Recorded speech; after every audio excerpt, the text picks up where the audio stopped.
Eu te conto que as ações da Sigma Lithium acumulam uma alta de 34% no último mês, acompanhando a forte recuperação nos preços do lítio no mercado internacional. Gatilho da disparada vem inclusive do mercado de commodities. O contrato futuro do carbonato de lítio ultrapassou 13.400 dólares por tonelada, na verdade. É o maior patamar em 1 ano e meio, para a gente ter uma ideia. E para repercutir a alta dessas ações e o mercado de minerais raros, eu recebo em nossos estúdios a Ana Cabral, CEO da Sigma Lithium. Muito bem-vinda, Ana. Obrigada por conversar com a gente. Obrigada por me ter aqui, né? Uma honra. Uma honra é nossa te receber. Eu queria muito entender um pouco mais sobre esse rally que a gente está vendo, especificamente do lítio e o quanto que isso pode acabar beneficiando vocês também. Existe um contexto mais amplo. Tá. O contexto mais amplo, na realidade, tem dois aspectos: o conjuntural, de conjuntura, e de estrutura. Tá. Conjuntura por quê? Porque é um mercado volátil e a volatilidade nos metais esse ano foi muito acirrada por conta do tarifaço em todos os metais, principalmente os metais industriais, porque o tarifaço que foi sinalizado já aí no primeiro trimestre, ele criou uma dúvida em relação à atividade industrial, níveis de atividade industrial global, principalmente na China.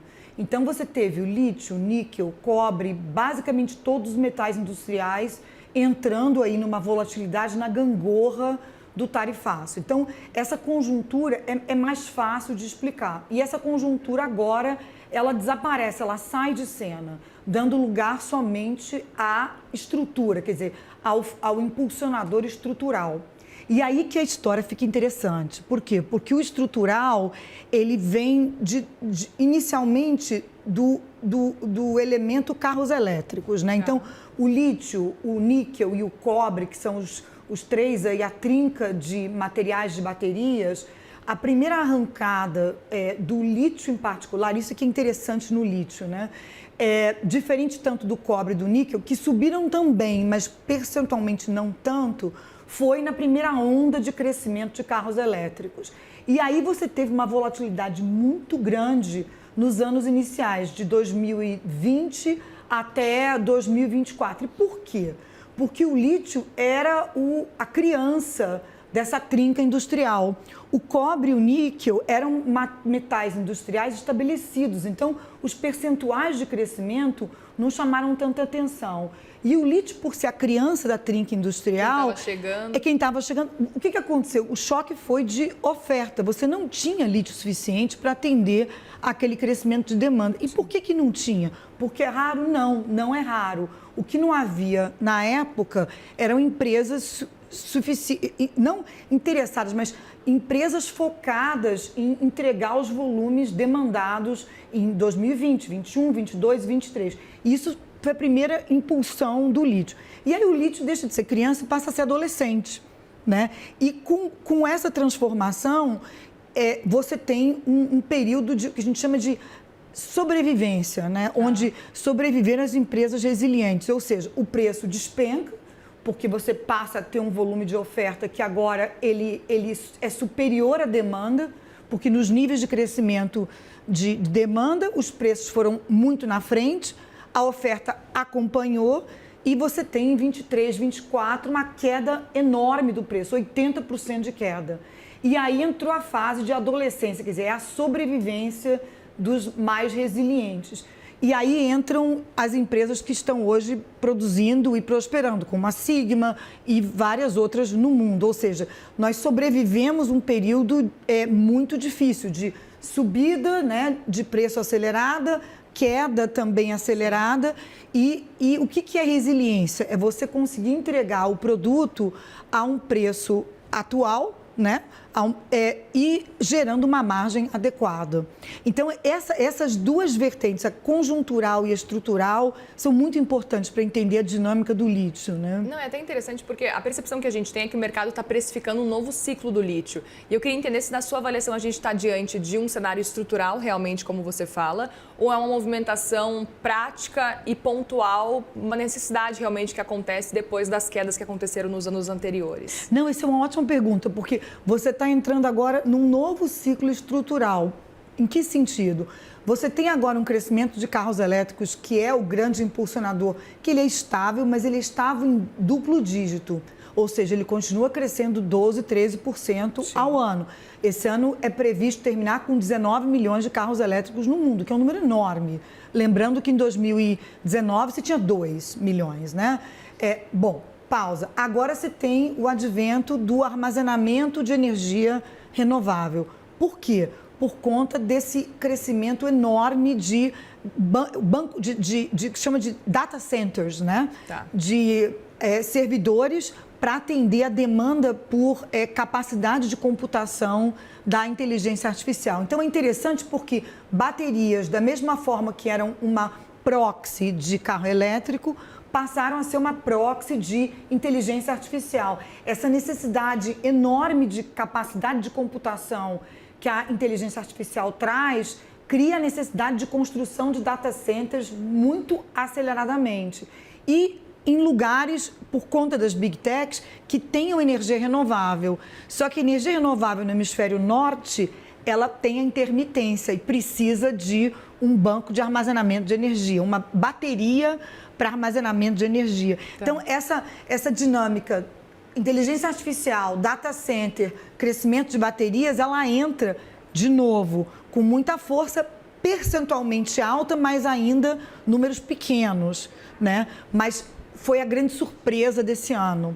E por isso que você tem uma previsão nessa maturidade dos materiais de baterias e o lítio agora chegando a final de adolescência, início de idade adulta, todos sabem que não é raro, todos sabem que tem lítio em todos os lugares, existem empresas suficientes ofertando lítio.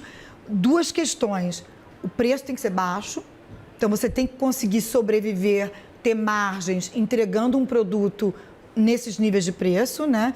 Por outro lado, a demanda estrutural, o crescimento projetado continua sendo de 2 dígitos. E existe um cenário de passar dos 20% de novo, por conta da demanda criada pela inteligência artificial, né? Portanto, a gente está num cenário em que já foi entendido que o lítio não é um problema de procura, ele não é raro nesse sentido. A dúvida também é com relação à volatilidade, né?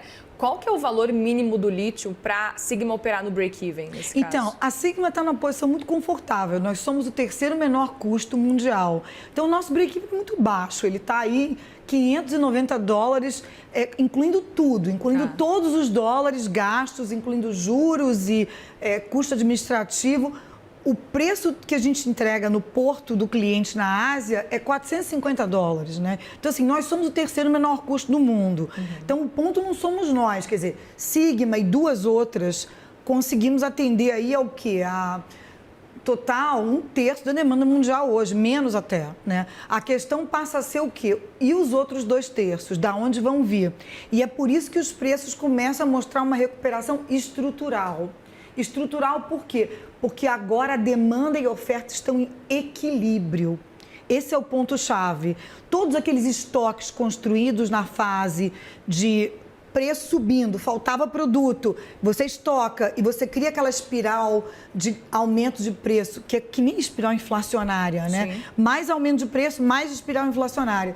E a mesma queda acelerada, essa dinâmica acabou esse ano. É consenso que 26 entra em equilíbrio entre oferta e demanda. E no mercado em equilíbrio, você passa agora a ter o preço se comportando em função de elementos estruturais, de crescimento de demanda, né? Claro, eu até aproveito para te perguntar uma preocupação que a gente sabe que existe, mas queria entender o quanto que diante agora desse ano de 2025 para 2026 está preocupando vocês, que é a China inundar de novo o mercado e aí o preço voltar a subir muito. E aí entra o ponto qual é? Existe um excesso de capacidade de refino na China. Sim. Então, existe também outra falácia, o refino é valor agregado. Não é. Ele tem um valor de face alto e uma margem negativa. Nesse ponto, parece muito com aço, né? A margem é negativa. Bom, quem paga a conta? Quem paga a conta é a bateria. Por outro lado, no óxido de lítio, que é o que nós produzimos, você tem que ter essa capacidade integrada industrial, de industrializar o óxido e ter uma mina integrada, para que você seja competitivo. Então, esses 3 produtores de baixo custo, não é coincidência que eles são integrados. Mina, sim, indústria, Sigma e os 2 outros, né? Muito bem. E aí é que entra a questão de inundação de mercado. Por quê? Porque você tem na China hoje o teto de preços. porque a fonte dessa capacidade em excesso que existe de refino, ela é uma fonte que ela cria o teto. Qual é o teto? Hoje, ele está em 16 mil dólares por tonelada, mas o trabalho tecnológico feito na China é brilhante em termos de diminuir o custo de processamento. Então, o que se estima é que vai ser 15 mil dólares por tonelada. Então, se hoje está a 13.800, como você colocou perfeitamente, quer dizer, ele não cresce mais para o céu. Tá. Ele tem que trabalhar nesse teto colocado pela China, que é onde você tem uma capacidade enorme de produção. Então, é ali que você tem que produzir margens robustas. E é ali que nós atuamos. Quer dizer, nós estamos muito bem nesse nível de preço atual. Sim. E os outros produtores de baixo custo também. Por quê? Porque nós geramos uma margem robusta. E essa é a chave da coisa. Quer dizer, como trabalhar dentro desse intervalo, né? Quer dizer, onde o teto tecnológico de processamento, ele hoje é ditado por esse investimento massivo que a China faz em diminuição do custo, o que é natural, porque o que nós queremos como participantes dessa cadeia é a disseminação dessa tecnologia, de ter armazenamento de energia para todos os lados no hemisfério norte, carros elétricos no hemisfério norte para todos os lados, substituindo o diesel. Aqui no Brasil tem o etanol, que está ótimo, né? O ponto qual é? Para que tenha disseminação, tem que ser barato. Se não for barato, não acontece. Então, é uma indústria de volume, né? E você tem que conseguir produzir margens robustas com volumes altos num cenário onde você vai ter uma adoção maior dos produtos que levam o nosso metal, né? Perfeito. Eu até queria continuar falando de China e levando em consideração que grande parte do lítio vai realmente para lá, como é que vocês diversificam esse risco geográfico para os clientes? Olha, interessantíssimo, porque ele é processado lá, Tá. mas os donos do produto são do mundo inteiro. Tá. Então, o que houve é uma evolução desse ecossistema muito interessante. E isso é geral para baterias, né? É um ecossistema extremamente evoluído, onde você pode contratar o processamento, alugar o processamento. Então, você vai, por exemplo, na China, você chega para uma indústria de refino, você paga um preço de aluguel daquele material, daquele óxido. Você chega com o óxido e fala, quanto custa você refinar o meu óxido? Chama tolling, né? Tá. Que é manufatura por encomenda. E então, esse óxido, ele pertence a quem? A clientes do mundo inteiro. Europa, Ásia inteira, Estados Unidos. Então, o dono desse produto, quem contrata esse refino, não é necessariamente China. Agora, o que a China fez foi um trabalho brilhante de eletrificação e agora de construção de renováveis, né? Você vê os carros elétricos hoje, 60% da frota mundial esse ano, ela vai estar rodando na China. Eles são os clientes finais. E na direção... sem parar de chegar a 100%, porque chegou-se à paridade. Sim. Custa menos até que o carro a combustão. E você tem agora, nos Estados Unidos, um fenômeno incrível, que é essa rolagem desses data centers. As grandes empresas de tecnologia, né, as 7 magníficas, querendo manter a sua trajetória de baixo carbono, Sim. buscando estados que ofereçam esses contratos, que aqui no Brasil a gente não valoriza, né? Que é energia limpa de 5 anos, preço fixo, e os estados que oferecem isso são aqueles que constroem renováveis. Com o funding de quem? Com o dinheiro de quem? Desse cliente Big Tech que está precisando manter seus níveis de carbono razoáveis. E aí, no que ele constrói um parque de renováveis, ele precisa ter o armazenamento, porque você tem a questão da intermitência. Não venta o dia inteiro, que a gente também não dá valor a isso, e, obviamente, o sol se põe. Então, como que você faz essa intermitência entre o sol se pôr e começar a ventar? É um banco de 4 horas, o alvo aqui, né? É aguentar 4 horas entre sol se pôr e começar a ventar, né? Uau! Ana Cabral, CEO da Sigma Lithium, esteve com a gente aqui. Obrigada mais uma vez e volte sempre aqui no Muito Money, obrigada, viu? muito obrigada. Que honra estar aqui. Obrigada e obrigada por nos ajudar a entender um pouco mais sobre esse complexo processo. A gente vai continuar atualizando aí, sempre pode voltar para nos atualizar desse cenário. Muito obrigada. E a história se amplia, né? Agora virou, quer dizer, bancos de bateria para armazenar energia renovável, né? Impressionante como evolui e evolui tão rápido, né? É isso, o assunto não vai faltar. Não Obrigada, vai faltar. viu? Uma Obrigada. boa tarde, boa semana. Boa Obrigada. semana.